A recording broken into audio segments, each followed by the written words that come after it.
বন্ধুরা, আমাদের মনে অনেক চিন্তা আছে। কাল থেকে আমি এভাবেই বাঁচব, অথবা আমি এই সমস্যার সমাধান এভাবেই করব, কিন্তু যে পরিকল্পনাগুলো কেবল মাথায় থাকে সেগুলোর কোনো শক্তি নেই।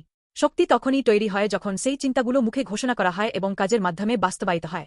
আপনার হৃদয়ে কি এমন কোনো দেয়াল আছে যা আপনাকে দীর্ঘকাল ধরে আটকে রেখেছে?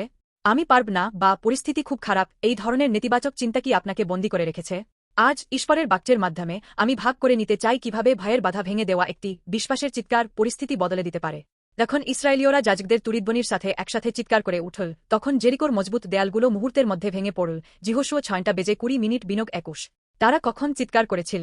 দেয়াল ভেঙে পড়তে দেখার পর নয়, বরং ঈশ্বর সেগুলো ভেঙে দেবেন এই বিশ্বাসে তারা আগেই চিৎকার করেছিল। এটাই হল অগ্রিম বিশ্বাস।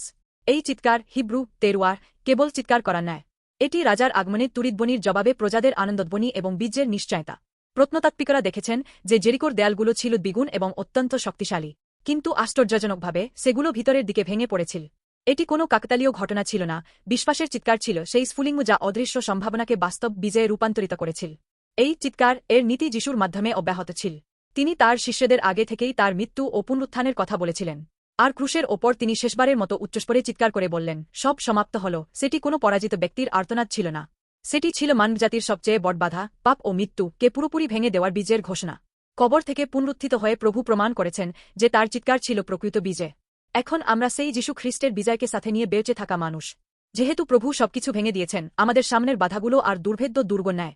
প্রিয় বিশ্বাসীগণ, আপনার জীবনের বাস্তবতার দিকে তাকান। আপনার সামনে কি আর্থিক সমস্যা, সম্পর্কের টানাপোড়েন বা ভয়ের দেয়াল আছে? এখন নীরবতা ভেঙে চিৎকার করুন। যখন অদৃশ্য বিশ্বাস চিৎকার নামক একটি সুনির্দিষ্ট কাজের মাধ্যমে বেরিয়ে আসে, তখন বাস্তবতার দেয়ালগুলো ভাঙতে শুরু করে। ঘোষণা করুন, যীশু খ্রিস্টে আমি ইতিমধ্যেই বিজয়ী হয়েছি। বিজয়কে নিশ্চিত মনে করে যখন আপনি পদক্ষেপ নেবেন, তখন ঈশ্বর অবশ্যই আপনার জীবনে জেরিকোর দেয়াল ভেঙে পড়ার ইতিহাস দেখাবেন।